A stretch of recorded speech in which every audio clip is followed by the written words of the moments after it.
అందరికీ నమస్కారం.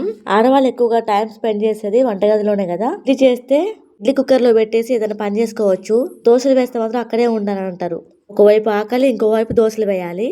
ఇలాగే దోశలు వేస్తూ ఒక పక్క తింటూ ఒక పక్క వేస్తూ ఉన్నాను. దోశలు వేస్తూ పక్కన కర్రీ కూడా చూస్తూ ఉన్నాను. వర్కింగ్ డే అంటే చాలా యాక్టివ్ గా ఉండాలి ఆడవాళ్ళు, లేకపోతే పనులు చాలా స్లోగా నడుస్తూ ఉంటాయి. టైం చాలా త్వరగా అయిపోతుంది. రెస్ట్ లేదు, నాకు రెస్ట్ లేదు. దాని వెంట ఒకటి పెడుతూనే ఉన్నాను. 8:30 వరకు ఎక్కువసేపు ఉంటాం కదా. ఒక పని అంటే ఒక పని చేసుకుంటూ పోతుంటే పని మీద పట్టున్నట్టు. నా 8:30కి అయిపోయింది అనుకుంటే పని ఇవాళ 8కి అయిపోయేలా చూసుకోవాలి. అది రేపు 7:30కి అయిపోవాలని అని అనట్లేదు నేను. అంటే యూట్యూబ్ వర్క్ ఉంది కాబట్టి నాకు తప్పట్లేదు. ఇలా చాలా వీడియోస్ లో చెప్పాను. నేను యూట్యూబ్ గురించే నేను ఎర్లీ మార్నింగ్ లేస్తాను. ఇంటి పని వంట పని పూర్తి చేశాక వీడియోస్ సంబంధించి వర్క్ చేసుకుంటూ ఉంటాను. ఎందుకంటే మండే టు సాటర్డే ఇష్టము చాలా. అంటే బద్ధకంగా నడుస్తుంది, నాకు ఆలస్యంగా గడుస్తుంది. మండే మంచిగా గడుస్తుంది. మండే టు సాటర్డే ప్రతిరోజు ప్రతి నిమిషం మేము చాలా మిగిలిపోయిన అనిపిస్తుంది. సండే మాత్రం అలా అనిపించదు. అంతా పుణ్యకాలంతోనే పూర్తయిపోద్ది. ప్లీజ్ ఒక లైక్ చేయండి అబ్బా. Thanks for watching.